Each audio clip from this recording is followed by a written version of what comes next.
Bonjour les amis. Putain, c'est la cata. Je n'ai pas dormi de la nuit. La pire chose qui pouvait nous arriver. L'assassin des 4 policiers hier, un musulman converti depuis 18 mois. Putain, mais tout le boulot d'une semaine foutu en l'air. Ça fait une semaine, putain, qu'on bosse comme des dingues pour démolir le discours de Zemmour, le discours de guerre civile, le discours de stigmatisation des musulmans. Ça fait une semaine, mais on est une équipe formidable. On a fait un boulot extraordinaire, tout le monde, hein, vraiment. Une équipe soudée, les ministres, ils sont montés au créneau. Édouard Philippe, Marlène Schiappa, les journalistes extraordinaires, les journalistes. Geoffrin, qui a traité Zemmour de faction. Libération, Le Monde qui l'a traité de délinquant, le petit Geoffrin, mais super, et puis la société des rédacteurs du Figaro, ils ont fait un boulot formidable, les mecs, et puis Dominique Sopo qui lance une pétition pour virer Zemmour de CNews, super,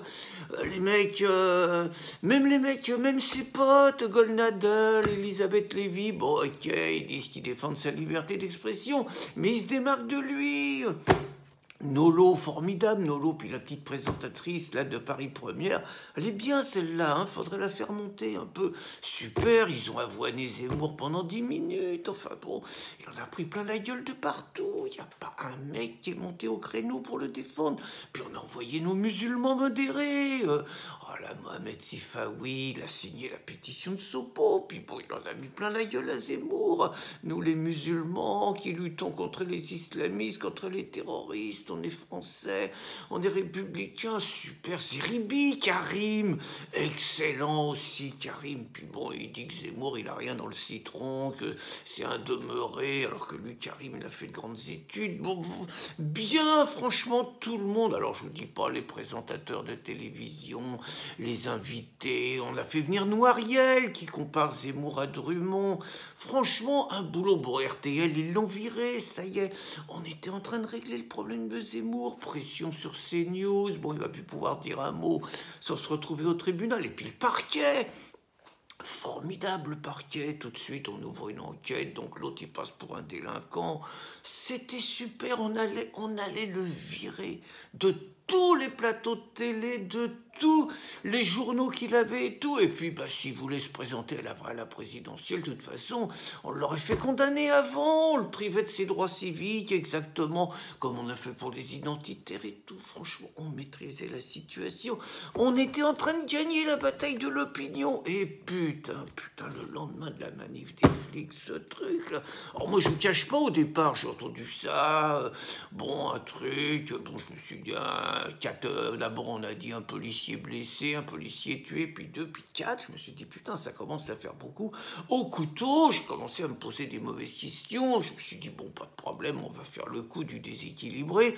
Puis quand j'ai appris que c'était un Antillais, tranquille, un sourd et muet, tranquille et tout. Bon, je vais vous dire, hein, pour vous dire à quel point le discours nauséeux de Zemmour, quand j'ai appris que c'était un sourd et muet, je me suis dit, au moins, il n'a pas crié à la Akbar. Mais vous voyez comment on est formaté, comment, dès qu'un mec met un coup de couteau, on est convaincu que c'était un musulman. Bon, là, franchement, j'étais tranquille. Un Antillais, c'est des cathos. Donc, tout allait bien. Puis, franchement, pendant 3 ou 4 heures, à la télé, tout le monde a fait son boulot. Les syndicalistes policiers, ils sont bien, les syndicalistes policiers, hein, jamais un mot plus haut que l'autre, ils détournent bien la colère des policiers sur des trucs secondaires, pas sur les trucs essentiels, bon, on les arrose un peu quand même, mais franchement, ils sont bien, puis tous les mecs sur les plateaux télé, ils ont fait le coup du conflit de travail, du relationnel et tout, bon, le mec, ça faisait 20 ans quand même qu'il était dans la maison, tout allait bien, et puis bon, je sais pas quel est le couillon qui a lâché le morceau, mais enfin pourquoi il y en a un qui a balancé que le mec était converti à l'islam depuis 18 mois, putain le bordel, 18 mois, le mec il était quand même dans un service de la plus haute importance stratégique, il avait accès à plein de trucs informatiques, il faisait des photocopies confidentielles, putain 18 mois, alors bah... il serrait plus la main aux femmes. Bah alors, il a le droit de plus serrer la main aux femmes. Pourquoi on serait obligé d'embrasser les femmes, de leur serrer la main? On peut leur dire bonjour comme ça va nous revenir. On va nous reparler du bouquin de la Ghislaine Duménil de la RATP, là, qui disait la même chose. Et puis bon, évidemment, ça va... Bon, il y a tous les mecs qui vont poser des questions, ils vont dire, bon, il y en avait un là, mais il y en a combien dans l'armée des comme ça? Il y a combien d'autres Michael dans la police? On va nous parler de la sécurité dans les usines nucléaires, on va nous parler de la sécurité dans les transports aériens, dans le gardiennage, enfin bon, on va être interrogé sans arrêt sur le nombre de Michael, le nombre de mecs potentiellement dangereux qu'on a laissé entrer. On est dans la mouise, et puis tout ça, c'est bon pour Zemmour. Putain, c'est bordel. Tout le boulot à refaire. Une semaine de boulot, on a tout à recommencer. Bon, de toute façon, il y a un truc urgent. Hein. Il faut changer de sujet tout de suite à la télé. Si le mec, ça avait été un Français, si ça avait été un identitaire et tout, mais c'était parfait. On en mettait plein la gueule à Zemmour. On disait, voyez, il n'y a pas que les musulmans qui... Et on le cassait, et c'était bon. Mais là, bon, putain, donc il faut tout de suite faire faut faire des contre-feux, comme on dit. Faut changer de sujet tout de suite dans les infos, là, tout de suite. Donc, il y a des contre-feux, les contre-feux, sur Rouen, on n'est pas trop bien, parce que sur Rouen, on maîtrise rien, on sait pas ce qu'il y a...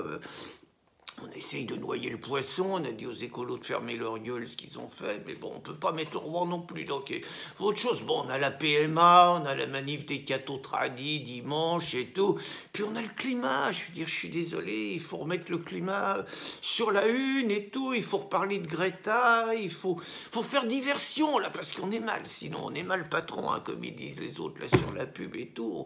Il y a comme ça qu'on peut s'en sortir, mais putain, on n'a pas le bol, là. On n'a vraiment pas le bol, c'est la cata, et tout ça, c'est une aubaine pour Zemmour. Putain, je vais me torcher la gueule, moi je suis désespéré. Allez, bonne journée les amis.